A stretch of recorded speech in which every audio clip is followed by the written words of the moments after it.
ධනෙ නැත්තම් අපිට මේ සතුටින් මේ කාලය ගත කරන්න බෑ. ඉතින් මේ අයත් මේ බොහොම සතුටින් ජීවත් වෙන්නේ ධනෙ මේ දේවල් තියෙන නිසා.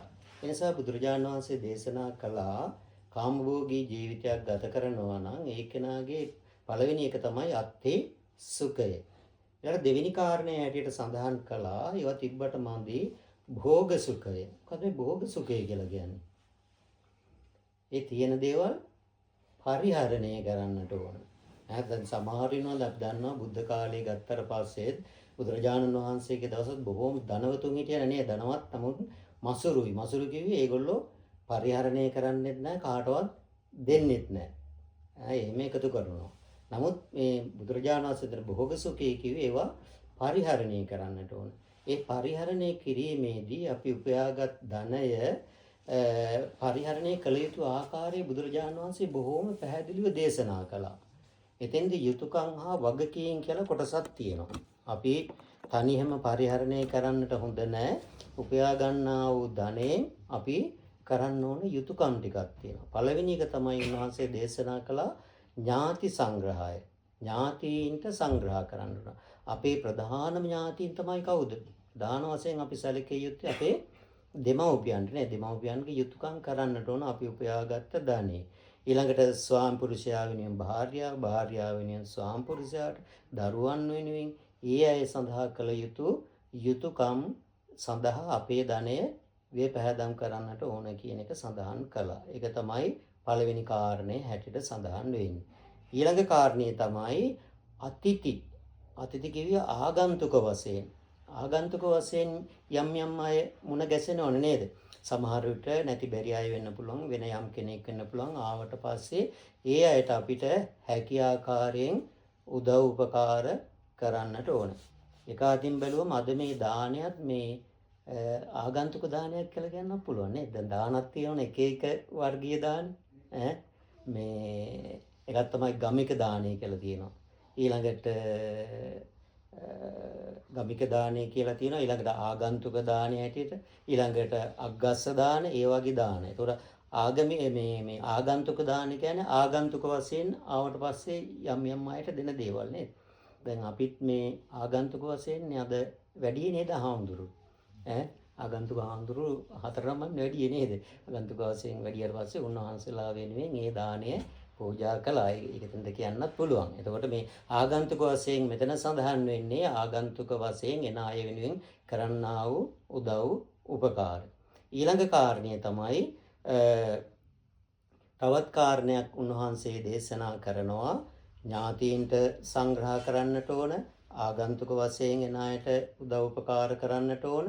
ඊළඟ කාරණය තමයි රජයේ වෙනුවෙන් යම් කිසි දෙයක් දෙන්න තියෙනවා නම් ඒ දේවල් දෙන්නත් ඕන. නැත්තම් ඒකත් ගැටලුවක් නේද? මේ රටවල වලදී නම් ඒකට ගොඩක් තියෙනවා නේද? ටැක්ස් ගෙවන්න එපා නේද? ඒ දේවල් වලට අපි හරියම්බ කරගත්ත ධනය වියදම් කරන්නට ඕන, යොදන්නට ඕන. නැත්තම් එතෙන්දීත් ගැටලුවක් ඇති වෙනවා. ඊළඟ කාරණය තමයි ශ්‍රමණ බ්‍රාහ්මණයන් වෙනුවෙන් ආගම ධර්මයේ වෙනුවෙනුත් අපි යමක් වෙන් කරන්නට ඕන. දැන් අද දවසේ ඒ කාර්යනේ සිද්ධ වුණේ නේද? ආගම ධර්මයේ වෙනුවෙන් තමන්ගේ ඒ අදහන ධර්මයේ වෙනුවෙන් විශාල ධනයක් ඒ සඳහා විපැහැදම් කළා නේද? ඒ කාර්යයත් කරන්නට ඕන. ඊළඟ එක තමයි මියගිය අය වෙනුවෙන්. මියගිය ඥාතීන්ටත් අපි මොකක් හරි දෙන්න බෑ නේද? ඉන්න කාලේ නම් මොනවා හරි දේවල් කරන්නට පුළුවන්. නමුත් මියගිය අය වෙනුවෙන් අපි පින් සිද්ධ කරලා පින් අනුමෝදන් කරන්නට ඕන. අන්න ඒ කරුණු ටික තමයි බුදුරජාණන් වහන්සේ මෙතෙන්දී සඳහන් කළේ. ඕවා සඳහන් වෙනවා බලි හැටියට. එකක් තමයි පළවෙනි එක කියන්නේ එතකොට මේ ඥාති බලි. ඥාති බල කියන්නේ ඥාතීන්ට සංග්‍රහ කිරීම. ඊළඟ එක තමයි ආගන්තුක බලි. ආගන්තුක වශයෙන් එන අයට දෙන්නා වූ දේවල්. ඊළඟට රාජ බලි. රාජ බලි කියේ රජයට ගිය යුතු දේවල්. ඊළඟ එක තමයි පුබ්බ පේත බලි. ඒ කියේ මියගිය ඥාතීන් සඳහා කරන්නා වූ සංග්‍රහයන්, කරන්නා වූ පින්කම්. එතකොට ඒ කරුණු සියල්ලම අද දවසේ සිද්ධ වුණා නේද? එතකොට අත්ති සුඛ, ඊළඟ භෝග සුඛ, ඊළඟ කාරණය තමයි අනන සුඛ. ඒ කිව්වේ මොකද්ද? අනන සුඛය කිව්වේ ඒක නම් අපි මේ රටවල ජීවත් වෙනකොට තියෙනවා නේද? ණය වෙන්න හොඳ නැහැ කියනවා. ඈ ඔව් ණය තිබ්බත් මේ ගොඩක් ගැටලුවක් නේද? හැබැයි අවශ්‍ය දේවල් වලට අපි ණය වෙන්නත් ඕනනේ දේවල් ගෙවා ගන්න පුළුවන්. දැන් මේ රටවල් වලදී නම් ඒ ණය ගෙවන ක්‍රමත් තියෙනවා නේද? ඒ නිසා උපයා ගන්න එකකින් ඒ දේවල් ගෙවන්න පුළුවන්. නමුත් අපි අනවශ්‍ය විදිහට ණය වෙන්නත් හොඳ නැහැ කියන එක බුදුරජාණන් වහන්සේ මෙතෙන්දී පැහැදිලි කළා. ඒතකොට ඒක තමයි අනන සුඛයේ හැටියට සඳහන් වෙන්නේ. ඊළඟ අන්තිම කාරණය තමයි අනවජ්‍ය සුඛය. ඒ කිව්වේ Taman ජීවිතයේ දෙස නැවත හැරී බැලුවට පස්සේ Tamanට සතුටු වීමට පුළුවන්කම තිබෙනවා. අපි මේ දේවල් හරි හම්බ කරගත්තේ ජීවත් උනේ තව කෙනෙකුට කරදරයක් හිංසාවක් පීඩාවක් කරලා නෙවෙයි. බොහොම ධාර්මික ජීවිතයක් තමයි ගත කළේ කියලා නැවත ජීවිතයේදී හැරිලා බලලා සතුටු වෙන්න පුළුවන් නම් අන්න ඒක තමයි අනවජ්‍ය සුඛය හැටියට සඳහන් වෙන්නේ. එතකොට එහිදී අපට පැහැදිලි වෙනවා අපි ජීවත් වෙලා ඉන්න කාලය තුලදී අපේ මේ සිත, කය, වචනය කියලා දොරවල් තුනක් තියෙනවා නේද? තුන් දොර කියලානේ කියන්නේ. ඒ වයින් කරන්නා වූ වැරදි තියෙනවා නේද? දැන් පළවෙනි එක තමයි කයින් කරන්නා වූ වැරදි. ඒවට කියනවා කායික දුස්චරිත කියලා. ඒ තමයි මොනවද? ප්‍රාණඝාතය, අදත්තා දානය, කාම මිත්‍යාචාරය. ඉතින් ඒ වයින් අපි ජීවිත කාලයේදීම වැළකීලා කටයුතු කළා නම් අපිට බොහොම සතුටු වීමට පුළුවන්කම තියෙනවා. ඒ කියන්නේ කායික සුචරිතේයි හැසිරීලා. ඊළඟට වාචසික දුස්චරිතත් හතරක් තියෙනවා නේද? මුසාවාදා, පිසුනා වාචා, පරුසා වාචා, සම්පප්පලාප. එහෙම නැත්නම් බොරු කීම, කේලම් කීම, පරුස වචන කීම, හිස් වචන. මෙන්න මේ වයින් වැළකීලා කටයුතු කිරීම. එතකොට ඒවට කියනවා වාචසික සුචරිත කියලා. ඊළඟට මනසින් කරන්නා වූ වැරදි හැටියට සඳහන් වෙන්නේ අවිද්‍යාවයි, ව්‍යාපාද, මිත්‍යා දෘෂ්ටිය. එහෙම නැත්නම් දැඩි ලෝභය, ඒ වගේම තරහව, ඒ වගේම වැරදි දැකීම කියන මෙන්න මේවායින් වෙන් වෙලා කටයුතු කිරීම. ඉතින් ඒ විදිහට කටයුතු කළා නම් අපිට ජීවිතය පිළිබඳව නැවත හැරී බලනකොට අපට සතුටු වීමට පුළුවන්කම තියෙනවා. මගේ ජීවිත කාලය තුලදී බොහොම හොඳ ජීවිතයක් ගත කළා කියලා. නේද? එහෙම සතුටු වීමට පුළුවන්කම තියෙන එකට කියනවා අනවජ්‍ය සුඛය කියලා. ඉතින් බුදුරජාණන් වහන්සේ මෙතෙන්දී මේ තරුණයාට මේ කරුණු ටික තමයි සඳහන් කළේ. ගිහි ජීවිතයක් ගත කරනකොට සතුටින් ජීවත් වීම සඳහා අවශ්‍ය කරන්නා වූ කරුණු හැටියට. ඉතින් ඒ නිසා අද දවසේදී ජයන්ත නානායක්කාර මහත්මයා, ඒ වගේම ඉන්දිකා මහත්මිය ප්‍රධාන කොට ඇති මේ පින්නතුණුත් කල්පනා කරන්නට ඕන විශේෂයෙන්ම මේ වෙසක් කාලය මුල් කරගෙන තමන්ට හැකි උපරිම ආකාරයෙන් මේ ප්‍රදේශයට මහා සංඝරත්නය වඩම්මාගෙන ඇවිල්ලා ප්‍රදේශවාසී ඒ ආගම ධර්මයට ලැබියාවක් දක්වන සියලුම ජනතාව ඒක රාශී කරගෙන ඒ අයටත් පින් සිද්ධ කර ගැනීමට අවස්ථාව උදා කර දෙමින් ඊයේ රාත්‍රී කාලයේදී ඒ බෝධි පූජාවන් පැවැත්වුවා. ඒ වගේම ගිලම්පස බුද්ධ පූජාවන් පූජා කරන්නට යෙදුණා. ඒ වගේම ධර්ම දේශනාවන් දේශනා කරවා ගත්තා. උදෑසන කාලයේදී ලෞතර බුදුරජාණන් වහන්සේ වෙනුවෙන් උතුම් වූ බුද්ධ පූජාවන් පූජා කරලා තෙරුවන් වන්දනා කරලා මහා සංඝරත්නයට දානය පූජා කරන්නට යෙදුණා. දහවල් කාලයේදී තමන්ගේ නිවසට ලෞතර බුදුරජාණන් වහන්සේ වැඩියා හා සමානව සදහතුක දා කරඬුන් වහන්සේ සහිත ඒ මහා සංඝරත්නයේ වඩම්වාගෙන ඇවිල්ලා තිසරණ පන්සිල්ලී පිහිටලා උතුම් වූ සම්බුද්ධ පූජාවන් පූජා කරලා තමන් විසින් බොහෝම ධාර්මිකව වෙහෙස මහන්සි වෙලා හරියම්බ කරගත් ධනෙ විය පැහැදම් කරලා සකස් කරගත්ත ඒ දාන වස්තුව පූජා කරලා උතුම් වූ පුණ්‍යක්‍රියාවන් රාශියක් සිදු කරගන්නට යෙදුණා. ඉතින් මේ සියලුම පුණ්‍යක්‍රියාවන්ගේ බලයෙන් ශක්තියෙන් විශේෂයෙන්ම ජයන්ත මහත්මයාට ඉන්දිකා මහත්මිය ප්‍රධාන කොට ඇති මේ සියලු දෙනාටම මෙලොව වශයෙන් නිදුක් නිරෝගී චිරජීවනයේ ලැබේවා. තම තමන් කරන්නා වූ සියලු යහපත් කාර්යයන් සර්ව ප්‍රකාරයෙන්ම සාර්ථක වේවා. මෙලොව සියලු සැනසෙල්ල යහපත උදා වේවා. පරලොව ජීවිතයේ යහපත් වේවා. උතුම් වූ නිවන් පිණිසම මේ සියලුම පින්කම් ඒකාන්ත වශයෙන් හේතු වේවා, වාසනාව වේවා කියලා සාදු කියලා ප්‍රාර්ථනා කරන්න. ඒ වගේම විශේෂයෙන්ම ඔබට මේ වාගේ ක්‍රියාවන් සිද්ධ කර ගැනීම සඳහා අවශ්‍ය කරන්නා වූ සියලුම උපදෙස් එහෙම නැත්නම් සියලුම මූලික දේවල් කරලා දුන්නේ තමන්ගේ ආදරණීය කවුද? අම්මයි තාත්තයි දෙන්නනේ නේද? ඒ අය ගුණ යහපත්ව හැදුවේ නිසා තමයි ඔබලා අද මේ ආකාරයෙන් ජීවත් වෙන්නේ. අපි සියල්ල කරන්නේ දෙමව්පියෝ නිසා. ඒ නිසා ඒ දෙමව්පියන් මේ අවස්ථාවේදී සිහිපත් කරන්නට ඕන. දෙදෙනා මං හිතන්නේ ගිහිල්ලාද නේ? ඔමේ පෙරළුව ගිහිල්ලා ඇති ඉතින් දෙන්න ඉන්නවද?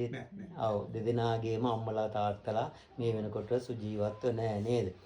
මේ වෙනකොට හිටියනම් කොච්චර සතුටු වෙනවද නේද? දරුවෝ දැකලා දරුවෝ දිනුවට පත් වෙනකොට ගොඩාක් සතුටු වෙන පිරිසක් තමයි අම්මලා තාත්තලා. ඉතින් අපිට මේ සියලුම ශක්තියින් දුන්නේ අම්මයි තාත්තයි දෙන්නන් නේද? ඒ නිසා අපි හැම අවස්ථාවකදීම සිහිපත් කරන්නට ඕන අපේ අම්මට තාත්තට මේ පින් අනුමෝදන් වේවා. ඒ අයගේ සසර ගමන සැපවත් වේවා. උතුම් වූ නිවනින් සැනසීම ලබා ගැනීම පිණිස ඒකාන්ත වශයෙන්ම මේ සියලුම පුණ්‍ය ක්‍රියාවන් හේතු වේවා වාසනාව වේවා කියලා සාදු කියලා ප්‍රාර්ථනා කරන්න. ඒ වගේම තමයි ඥාතින් වගේම මේ හිතවත් පිරිසත් මේ සඳහා සම්බන්ධ වුණා උදව් උපකාර කළා. ඉතින් ඒ සියලු දෙනාටත් මෙලොව වශයෙන් නිදුක් නිරෝගී චිරජීවනයේ ලැබේවා.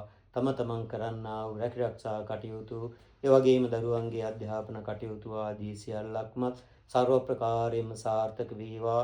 මෙලොව සියලු සැනසෙල්ල යහපත උදා වේවා. පරලොව ජීවිතයේ දිහාපත් වේවා. උතුම් වූ නිවන් පිණසම මේ සියලුම පින්කම් ඒකාන්ත වශයෙන් හේතු වේවා වාසනාව වේවා කියලා සාදු කියලා ප්‍රාර්ථනා කරා. ඒ වගේම මේ පොඩි දුවයි පුතයි දෙන්නනේ දෙන්නගේ නම දෙකවත් ඇහුවේ නෑ මන්න. මොකක්ද නම? පුතා කවුද? ආදිත්‍ය. ඔව් දු. ඒතකොට මේ දුවත් පුතත් ඊයේ නම් ගොඩාක් මේ පින්කම් වලට සම්බන්ධ වුණා. තවත් දරුවෝ සම්බන්ධ වුණා. ඉතින් මේ කුඩා දරුවන්ටත් ලොකු අත්දැකීමක් ආදර්ශයක් වුණා මේ පින්කම. ඉතින් මේ දරුවෝ ඉදිරියට මේවා දිගටම කරගෙන යයි.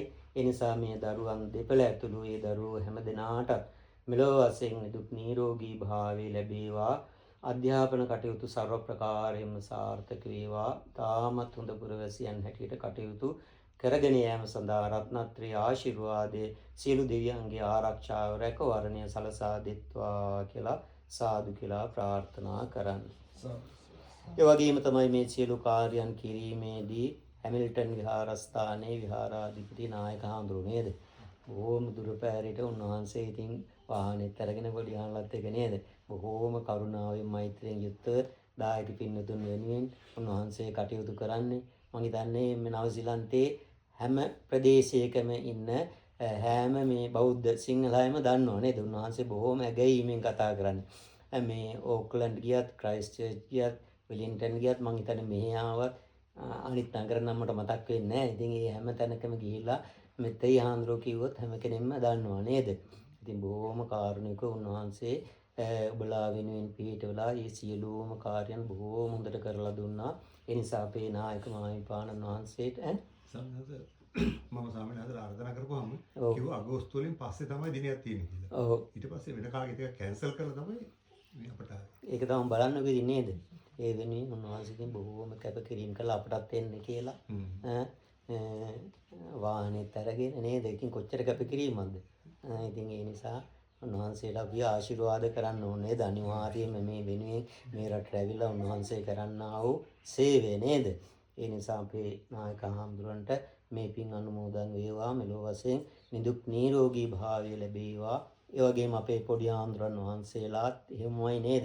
උන්වහන්සේලාගේ අඩිපාරේ යමින් ඉදිරි පරපුරකුත් ඉන්න එපායි නේද? දැන් ජයන්ත මහත්තයා වගේ ඊළඟට ආය පරපුරක් එන්න එපායි නේද? එහෙම තමයි ඉතින් මේ පොඩි හාමුදුරන් වහන්සේලාටත් ඒ කාර්යය කරගෙන යාම සඳහා රත්නත්‍රේ ආශිර්වාදයේ සියලු දෙවියන්ගේ ආරක්ෂාව රැකවරණය සලසා දෙත්වා පතන්නා බෝධියකින් උතුම් වූ නිවනින් සැනසීම ලබා ගනිත්වා කියලා ප්‍රාර්ථනා කරන්න. ඒ වගේම අපවත් ලෝකයේ ශාසනයත් ආරක්ෂා කරන සියලුම සම්‍යක් දෘෂ්ටික දෙවියන්ද මේ පින් අනුමෝදන් වේවා. දෙවියන් සතුටටපත් වෙලා අපගේ කාර්යයන් සාර්ථක කර ගැනීම සඳහා දෙවියන්ගේ ආශිර්වාදයේ රැකවරණය අපට සලසා දෙත්වා. දෙවියන්ද පතන්නා වූ බෝධියකින් උතුම් වූ නිවනින් සැනසීම ලබා ගනිත්වා කියන හැඟීමෙන් අපි දෙවියන්ටත් ගාථාව කියලා පින් අනුමෝදන් කරමු. ittavataච ammehi sampatam punya sampadaṃ dīvānumodantu sabba sampatti siddhiyā ittavataච ammehi sampatam punya sampadaṃ sabbe bhūtā anumodantu sabba sampatti siddhiyā ittavataච ammehi sampatam punya sampadaṃ sabbe sattā අනුමෝදන්තු සබ්බ සම්පත්ති සිද්ධියා. හොඳයි එහෙනම් මේ අවස්ථාවේදී කල්පනා කරගන්න ජයන්ත නානායක්කාර මහත්මයාගේත් ඉන්දිකා මහත්මියගේත් මිය පරලෝකීය ආදරණීය දෙමව්පියන් ඇතුළු සියලුම ඥාතීන්ට මේ පින් අනුමෝදන් කරනවා. අනුමෝදන් වේවා. ඒ අයගේ සසර ගමන සැපවත් භාවයට පත් වේවා. උතුම් වූ නිවනින් සැනසීම ලබා ගනිත්වා කියන අදහසින් පැන් වඩලා පින් අනුමෝදන් කිරීමට පැන් භාජනය අතට අරන් ගාථාව කියමින් පැන්වක් කරන්න. ඉදම් මේ ඥාතිනං හෝතු.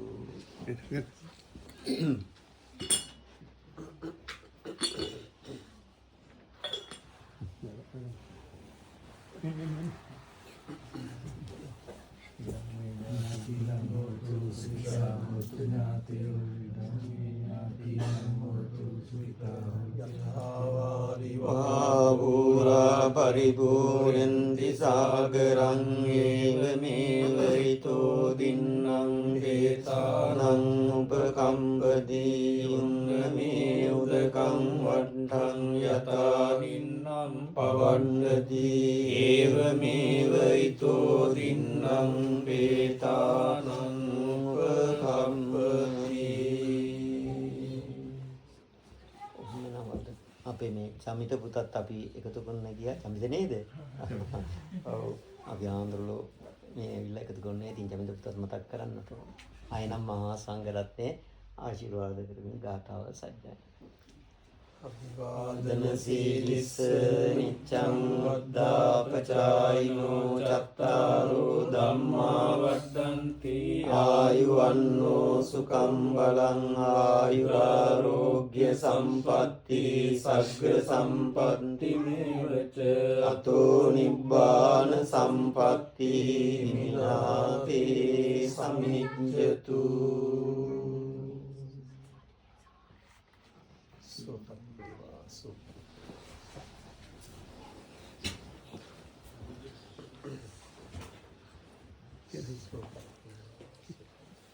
සීලවන්තං ස්වාමීන් වහන්සේ වන්දනා කරමු. සීලවන්තං ගුණවන්තං පුඤ්ඤක්ඛේතං දුර්ලභේන මයනදං සුත්තං සීපුත්තාරිතේරානං ආගතං පටිපාටියා සද්ධා සීලං දයාවාසං බුද්ධ පුරුතං සෝපත්තේවා සෝපත්තේවා සෝපත්තේවා. පිරිත් නෝට බැඳගත්තේ නැති පින්නතුන් ඉන්නවා නම්